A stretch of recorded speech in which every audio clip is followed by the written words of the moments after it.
नमस्कार, सत श्री अकाल, आदाब। स्वागत है जी डॉक्टर भल्ला होम्योपैथिक क्लिनिक में आप सबका। आज का जो टॉपिक है वो बेड सोर्स के बारे में है। इन्हें प्रेशर अल्सर्स भी कह देते हैं, प्रेशर इंजरीज भी कह देते हैं, प्रेशर वुंड्स भी कह देते हैं, डेक्यूबिटस अल्सर्स भी कह देते हैं।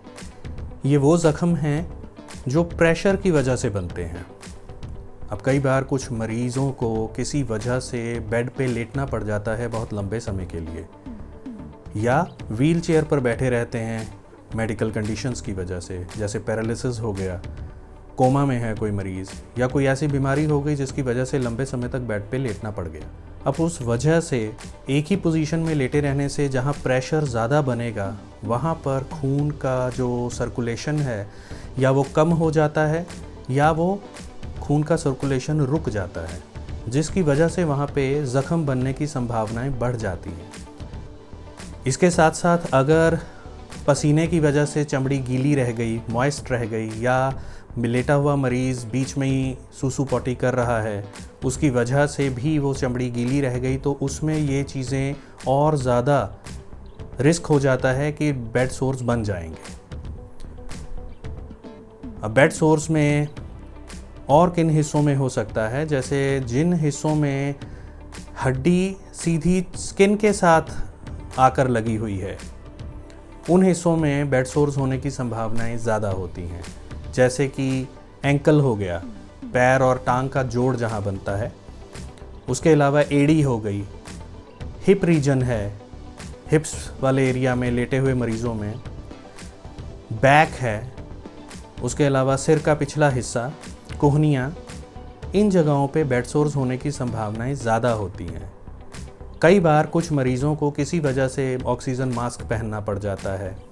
उन मरीज़ों में नाक के ऊपर सोर बनने की संभावना होती है, कानों पर हो सकती है, सिर के पिछले हिस्से में हो सकती है, या कई लोग डेंचर पहनते हैं। डेंचर दांत, नकली दांत जो लगाते हैं, उनमें क्या होता है, अगर वो सही से फिट नहीं हुआ तो जहाँ पे वो प्रेशर दे रहा है वहाँ ज़ख्म बनना शुरू हो जाएगा। तो ये चीज़ें हैं। अब इसके जो लक्षण होते हैं उसमें दर्द होगा, दर्द के साथ साथ खुजली होगी और चमड़ी में बदलाव आना शुरू हो जाएगा। देखने पे पता चलता है कि यहाँ पर बेड सोर हो रहा है। अब उस चीज़ की 4 स्टेजेस हैं। इसको 4 स्टेजेस में बांटा जाता है। स्टेज 1 में चमड़ी का रंग जो है वो लाल गुलाबी होना शुरू हो जाता है। वहाँ पर हाथ लगाने से दर्द होता है, मगर चमड़ी वहाँ से कटी फटी नहीं होती, ज़ख्म नहीं बना होता। जो गहरे रंग के लोग हैं उनमें वो रंग का बदलाव उतना महसूस नहीं होता, मगर हाथ लगाने पे दर्द होता है।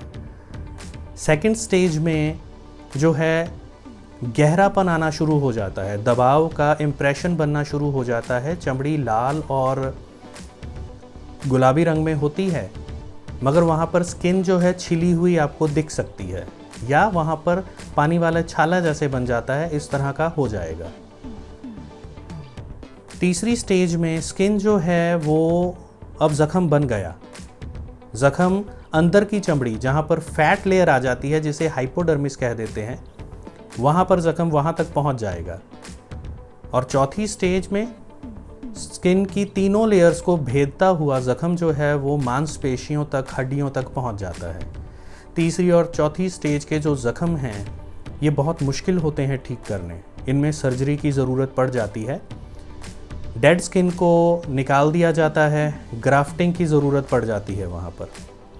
और अगर इसे कंट्रोल ना किया जाए या ये कंट्रोल ना हो किसी वजह से, तो इन्फेक्शन होना शुरू हो जाता है, कीटाणुओं का संक्रमण हो जाता है, खून में इन्फेक्शन मिल जाता है, उसकी वजह से दिमाग में इन्फेक्शन होना, जिसे मेनिंजाइटिस कह देते हैं, आपके हार्ट में इन्फेक्शन हो जाएगा, एंडोकार्डाइटिस कह देते हैं उसको, या हड्डियों में इन्फेक्शन होगा, ऑस्टियोमाइलाइटिस, जोड़ों में इन्फेक्शन आ जाएगा, सेप्टिक आर्थराइटिस कह देते हैं उसको, या आसपास की चमड़ी जो है वो सूज जाएगी, दर्द होगा, लाल हो जाएगी, सेल्यूलाइटिस कह देते हैं, स्किन डैमेज होना शुरू हो जाएगा, गलना सड़ना शुरू हो जाएगा, उसको फ्लैश ईटिंग डिजीज़ कह देते हैं, नेक्रोटाइजिंग फेशियाइटिस कह देते हैं इसको। तो इन चीज़ों के साथ साथ लक्षण भी आएंगे, इन्फेक्शन के लक्षण होने शुरू हो जाएंगे, जैसे कि बुखार आना, ठंड लगना, बहुत बुरी स्मेल आना चमड़ी में से, उसके साथ साथ बहुत ज़्यादा दर्द होना, पस पड़ जाएगी वहाँ पर और देखने में वो हिस्सा लाल और गर्म होगा हाथ लगाने पर। अगर ये ना रोकी गई चीज़ तो ये लाइफ थ्रेटनिंग भी हो जाती है। कई बार हर साल बहुत लोग इन अल्सर्स की वजह से अपनी जान गंवा बैठते हैं। तो ऐसे कुछ कदम हैं जिनको आप अगर ध्यान में रखते हैं तो बेड अल्सर्स या बेड सोर्स बनने की संभावनाएं कम हो जाती हैं। जैसे कि अगर कोई व्हीलचेयर पर बैठा है, उसको बैठना पड़ता है लंबे समय तक, तो हर 15 मिनट में उसकी पोजीशन बदलनी चाहिए। अगर कोई मरीज़ बीमारी की वजह से बेड पे लेटा हुआ है और वो अपने आप करवट नहीं ले सकता, हर 2 घंटे बाद उसकी पोजीशन चेंज कर देनी चाहिए। चमड़ी का ध्यान रखना चाहिए कि उसमें कोई बदलाव तो नहीं आ रहे। अगर बदलाव आ रहे हैं तो उस चीज़ के लिए प्रिकॉशन लेना चाहिए। चमड़ी को समय पे साफ़ करते रहना, उसको ड्राई रखना बहुत ज़रूरी है। अगर मरीज़ मुंह से खा पी रहा है तो उसको अच्छा भोजन देना, पौष्टिक भोजन। उसके साथ साथ पानी की मात्रा ठीक तरह से ली जानी चाहिए कि शरीर में पानी की कमी ना आए। फिजियोथेरेपी, मसाज देना, एक्सरसाइज कराना ताकि खून का जो सर्कुलेशन है वो अच्छा बना रहे, ये बहुत ज़रूरी हो जाता है। उसके साथ साथ मरीज़ के कपड़े, अंडरगारमेंट्स, उसके कपड़े और जिस बेड पे वो लेटा है वो बेड शीट्स समय पे बदली जानी चाहिए, धोए जानी चाहिए ताकि इन्फेक्शन होने की संभावनाएं कम हो जाएं। अगर इन चीज़ों का ध्यान रखा जाता है तो बेड सोर्स होने की संभावनाएं कम हो जाती हैं। होम्योपैथी में कुछ ऐसी दवाइयाँ हैं जो बेड सोर्स में काफ़ी मददगार साबित होती हैं। अगर डॉक्टर की सलाह के साथ इन दवाइयों का इस्तेमाल किया जाए तो मरीज़ को काफ़ी फ़ायदा होता है इन दवाइयों से। मैं कुछ दवाइयों के नाम आपको यहाँ पर देने वाला हूँ। उनमें सबसे पहली दवाई है बैप्टीसिया, उसके बाद फ्लोरिकम एसिडम, फिर आ जाती है हिपरसल्फ, उसके बाद आ जाती है पेयोनिया और आखिर में पायरोजिनम। ये कुछ ऐसी दवाएं हैं जो बेड सोर्स में बहुत अच्छे रिजल्ट्स देती हैं। अगर आपको मेरा ये वीडियो इन्फॉर्मेटिव लगा है तो इसे लाइक कीजिए, अपनों के साथ शेयर कीजिए। मेरे इस चैनल को सब्सक्राइब ज़रूर कीजिए ताकि आने वाले समय में नए टॉपिक्स आप तक पहुंचते रहें। अधिक जानकारी के लिए आप मुझे संपर्क कर सकते हैं। मेरा फ़ोन नंबर और ईमेल आईडी इस वीडियो में दिया गया है।